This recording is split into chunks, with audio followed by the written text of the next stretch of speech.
Hello everyone, welcome back to my new vlog. কেমন আছো সবাই?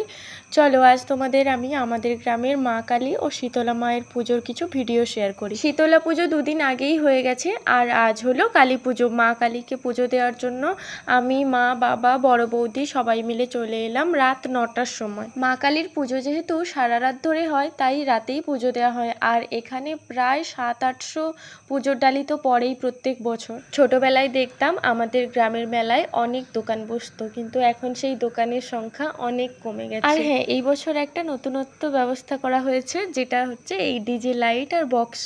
আর এদিকে কালী পুজোর বাজিও ফাটানো চলছে। এখন চলো মেলার ভেতর দোকানগুলো একটুখানি ঘুরে আসি। এখানে সত্যি কথা বলতে আমার কেনার মতো কিছুই ছিল না, কিন্তু তবু এসেছি যখন একটু ঘুরেই আসি। আর এই জিনিসগুলোই ছোটোবেলায় সেম জিনিসগুলো কেনার জন্য প্রচুর বায়না করতাম, হয়তো কেঁদেও ফেলেছি মেলার মধ্যে, কিন্তু এখন এগুলো কোনো কিছুই পছন্দ হচ্ছে না। কিন্তু প্রত্যেকটা মেলার মধ্যে আমার দুটো দোকান পছন্দের থাকে, এই যে এই দোকানগুলো যেখানে রান্নাঘরের জিনিসপত্র পাওয়া যায় আর যেখানে আর্টিফিশিয়াল ফুল পাওয়া যায় ওই দোকানগুলো। এই যে এদিকে আবার নাচও শুরু হয়ে গেল। যত রাত বাড়ছে তত ভিড়ও বাড়ছে।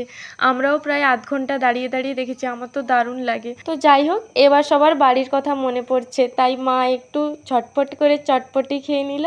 আমার শরীরটা খারাপ ছিল তাই আমি খাইনি, আমি কিছুই খাইনি। তারপর শেষে ওরা আইসক্রিম খেয়ে নিল, তারপর বাড়ি।